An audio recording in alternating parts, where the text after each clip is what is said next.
मित्रों नमस्कार। नारद मुनि ने बताया कि शादीशुदा कुछ पुरुष अपनी पत्नी का महीने में 1 किलो बड़े चाव से पी जाते हैं। छी छी, कितने गंदे हैं ये लोग। मित्रों, एक समय की बात है जब सभी देवता लोग नारद मुनि की विवाह के लिए चर्चा कर रहे थे। उस समय नारद मुनि भी घूमते घूमते वहां आ पहुँचे। उन्होंने जब अपने विवाह की बात सुनी तो वह शादी करने से साफ साफ मना कर दिए। उन्होंने कहा, मैं आजीवन बाल ब्रह्मचारी रहूंगा किंतु विवाह नहीं करूंगा। मेरा जीवन श्रीमन नारायण को समर्पित है। मैं शादी ब्याह हरगिज नहीं करूंगा। आगे देवर्षि नारद मुनि ने कहा, हे समस्त देवतागण, कृपया करके आप सब मेरे विवाह का प्रस्ताव ना ही रखें तो अच्छा है। आप सब लोगों का तो पता नहीं, किंतु अभी अभी मैं पृथ्वी भ्रमण करके आया हूँ और पृथ्वी पर मैंने शादीशुदा स्त्री पुरुष का गृहस्थ जीवन जब देखा तो मेरा मन ही अंदर से उल्टी जैसा होने लगा। मुझे तो शादी ब्याह के नाम से ही घिन्न हो रही है। तब सभी देवताओं ने नारद मुनि से पूछा, हे देवर्षि, ऐसा आपने क्या देख लिया जो आपको उल्टी जैसा होने लगा?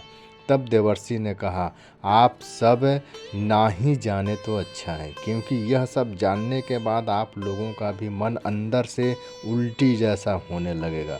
देवर्षि की इन बातों को सुनकर अब तो सारे देवता जानने के लिए और ज़्यादा उत्सुक हो गए।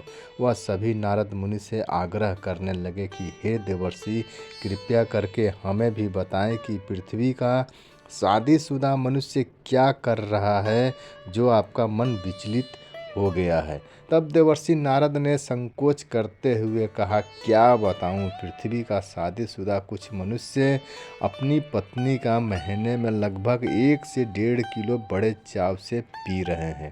मुझे तो आगे कहने में भी शर्म आ रही है। छी छी, मैं नहीं कहूँगा उन गंदे पुरुषों की कहानी। इतना कहकर नारद मुनि चुप हो गए। उनका मुंह मानो एकदम से बिगड़ा बिगड़ा सा हो गया था। तब देवताओं ने फिर से आग्रह किया और कहा, हे देवर्षि, आपने आधी बात कहकर आधी बात को राज रख दिया।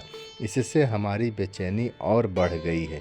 कृपया करके आगे की भी पूरी कहानी बताएं। तब देवर्षि नारद मुनि ने कहा, अच्छा ठीक है, आप सब नहीं मानेंगे और पृथ्वी के कुछ शादीशुदा पुरुषों की गंदगी को आप जानना चाहते हैं तो अब मैं बेझिझक कहता हूँ। आगे देवर्षि नारद मुनि ने कहा, मैंने देखा कि पृथ्वी का शादीशुदा मनुष्य अपनी पत्नी के मुख के अंदर अपना मुख डाला हुआ था तकरीबन 4-5 मिनट तक। तब से मेरा मन खिन्न हो चुका है।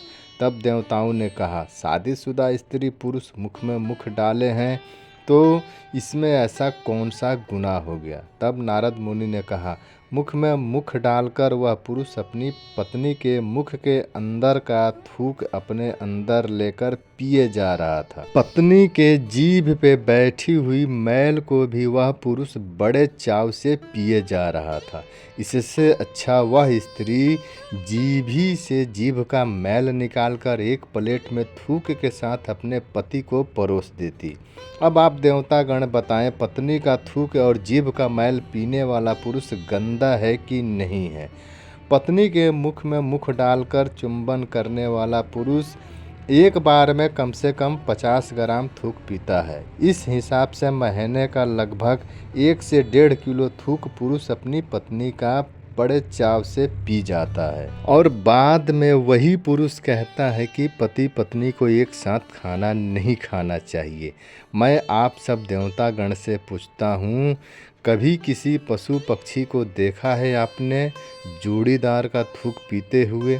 किंतु कुछ शादीशुदा पुरुष इतने गंदे हो चुके हैं कि वह अपनी पत्नी के मुंह के अंदर के लार को, थूक को, जीभ के मैल को बड़े चाव से चाट चाट कर पी रहे हैं। इसी कारण मेरा मन खिन्न हो चुका है और उल्टी जैसा मन बार बार हो रहा है। तब देवताओं ने कहा, हे देवर्षि नारद मुनि, आपका कहना बिल्कुल सत्य है। आपने जो भी कहा वह हकीकत है। छोड़ो, जाने दो, सभी पुरुष एक जैसे तो नहीं हैं। पृथ्वी पर अभी भी एक से बढ़कर एक ज्ञानी और विद्वान महापुरुष लोग जीवित हैं। थुक चटवा पति लोगों की पूजा आराधना तो किसी काम की होती नहीं है। ऐसे लोगों से तो देवता भी दूर भागते हैं और इनका दाम्पत्य जीवन भी जल्दी ही उजड़ जाता है। दरअसल ऐसे शादीशुदा पुरुषों को काम कला की जानकारी नहीं है, इसी कारण से अज्ञानतावश ऐसी गलती कर बैठते हैं। पुरुष की इस गलती से स्त्री जनित तमाम रोग थूक और लार के जरिए पुरुष के अंदर प्रवेश कर जाती है और आगे चलकर अच्छा भला व्यक्ति भी कई रोग बीमारी से घिर जाता है। कुछ शादीशुदा पुरुष तो सिनेमा देखकर नकल करते हैं और पत्नी के थूक लार से अपना पेट भर लेते हैं। काम कला में कहीं भी इस चीज़ का जिक्र नहीं किया गया है कि मुख में मुख डालकर चुंबन किया जाए। इससे अनेकों बीमारियां आदान प्रदान होती हैं। ना जाने इन बातों को ये मनुष्य लोग कब समझेंगे। आगे देवताओं ने अपनी वाणी को विराम दिया।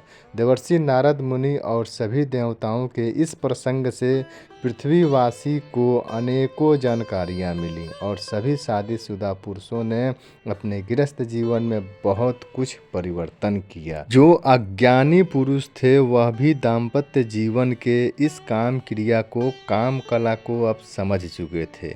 आशा करते हैं आपको भी यह वीडियो अच्छा लगा होगा। अब हम भी आपसे आज्ञा लेते हैं, मिलेंगे आपसे अगले वीडियो में। नमस्कार, जय माता दी।